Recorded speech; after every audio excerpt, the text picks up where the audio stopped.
Urdu cover points के मौज़े सामीन, मैं हूँ कामी मलिक और आपको अपनी वीडियो में खुश आमदीद कहते हैं। प्यारे दोस्तों, मैं आपके सामने एक ब्रेकिंग न्यूज़ रखने जा रहा हूँ। काबुल के सूबे बदख्शान में तालिबान ने मज़ीद 13 अजला के ऊपर कब्ज़ा कर लिया है। गैर मुल्की खबर एजेंसी के मुताबिक अफगानिस्तान में तालिबान की फतवात का सिलसिला अभी भी जारी है और तालिबान ने अफगानिस्तान के सूबे बदखान के मज़ीद 13 अजला में कामयाबी हासिल कर ली है। तालिबान से शिकस्त के बाद सैकड़ों अफगान फौजियों ने पड़ोसी मुल्क ताजिकिस्तान में पनाह ले ली और ताजिकिस्तान ने भी अफगान फौजियों को मुल्क में दाखिले की तस्दीक की है।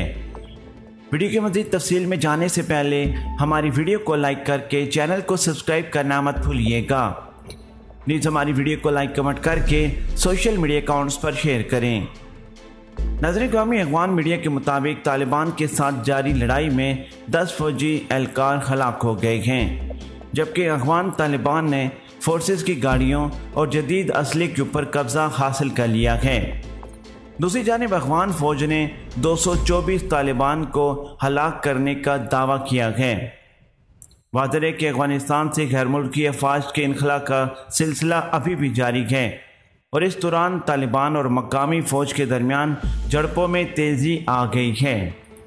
नाज़रीन में यही कुछ नहीं बल्कि अफगानिस्तान तालिबान के सामने 7000 अफगानिस्तान की फोर्सेस ने मुकम्मल तौर पर सरेंडर कर दिया है और ये वो फोर्सेस हैं जिसको अफगानिस्तान के सदर अशरफ गनी ने लड़ने के लिए भेजा था और इन्होंने लड़ने के बजाय अफगानिस्तान तालिबान के सामने मुकम्मल तौर पर हथियार डाल दिए। नाज़रीन ग्रामी, अफगानिस्तान के मज़ीद इलाक़ों के ऊपर कब्ज़ा हो गया और अब अफगानिस्तान तालिबान और काबुल के दरमियान सिर्फ़ और सिर्फ 30 किलोमीटर का फासला रह गया है।